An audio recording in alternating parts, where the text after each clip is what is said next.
আমি রাস্তায় পাগল দেখলে পাগলের হাত পা সব কিছু খেয়াল করি যে আমার ছেলের কোনো অংশের সাথে মিল আছে কিনা।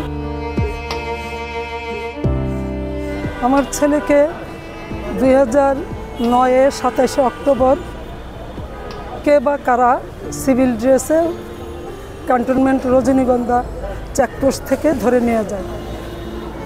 আমার ছেলে খিলগা থানার জয়েন্ট সেক্রেটারি ছিল এবং ও কম্পিউটার ইঞ্জিনিয়ার আর বিএসসি ইঞ্জিনিয়ারিং করতেছিল MIUB-তে।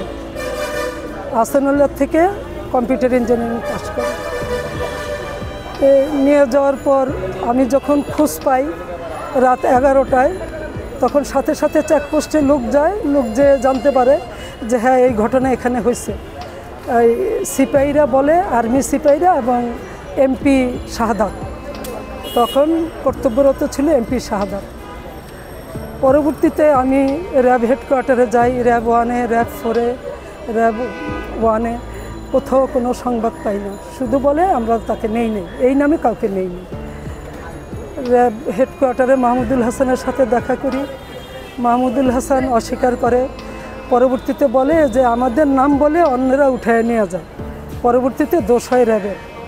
যাক, আপনারা আসছেন, যদি কোনো খোঁজ পাই আপনাদের জানাবো, আর কিছু জানাই নেই। পরবর্তীতে আমি পুলিশ হেডকোয়ার্টারে পুলিশের IG নূর মোহাম্মদ সাহেবের কাছে যাই। উনিও খোঁজ নেয়, খোঁজ নিয়ে জানতে পারে এই নামে কাউকে নেই। স্বরাষ্ট্রমন্ত্রী সাহেরা খাতুনের বাসায় যাই, উনিও যোগাযোগ করে বলে এই নামে কাউকে নেই। পরবর্তীতে আমি জাতীয় মানবাধিকারে যাই, সেখানে দরখাস্ত করি, কোনো খোঁজ ওনারা দিতে পারে না।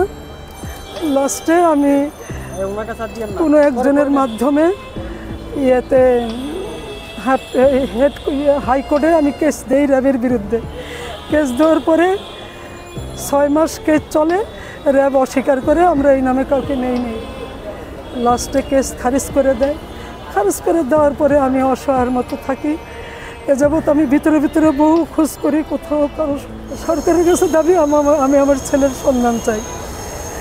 আমি বর্তমান সরকারের কাছে এটাই আমার একমাত্র দাবি। আমি রাস্তায় পাগল দেখলে পাগলের হাত পা সব কিছু খেয়াল করি যে আমার ছেলের কোনো অংশের সাথে মিল আছে কিনা। আপনি কি এখনো আশাবাদী আছেন? আমি এখনো আশাবাদী, আমার ছেলে আছে, আসবে। আমি স্বপ্নে দেখি আমার ছেলে আসবে। ওরা অনেকে বলছে যে এইটার খবর আর পাবেন না, হাই লেভেলের ইত্যাদি যাই হোক। আমরা পরে অনেক জায়গায় গেছি, অনেক খোঁজাখুঁজি করছি, আজ পর্যন্ত সাক্ষাৎ খবর পাই না কোথায় আছে। তারপরে আমি ওই র্যাবেও গেছি, গিয়ে বলছি ভাই বলেন আমার ছেলের কী দোষ, আমি তো জানি না আমার ছেলের কী দোষ। আমি ওর পড়াশোনা, আমার একটাই ছেলে, ও লেখাপড়া করছে, ইঞ্জিনিয়ার হয়েছে।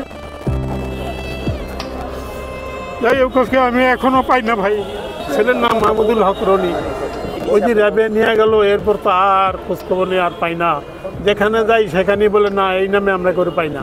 হ্যাঁ, র্যাবে স্বীকার করছে তো ক্যান্টনমেন্ট চেকপোস্টে এবং আরও লোক। চেকপোস্টের ভিতর কোনো সাধারণ মানুষ তো যুক্ত পারে না। আমরা গেছি তো, এরা মানে সত্যতা পাইছি যে র্যাব নিয়ে গেছে, ওরা স্বীকার করে আবার পরে অস্বীকার করছে না এই নামে কেউ নেই। সংবাদ, ফিচার ও অনুষ্ঠানের জন্য ভিজিট করুন সংবাদ প্রকাশের ওয়েবসাইট এবং যুক্ত থাকুন ফেসবুক পেজ ও ইউটিউব চ্যানেলের সঙ্গে।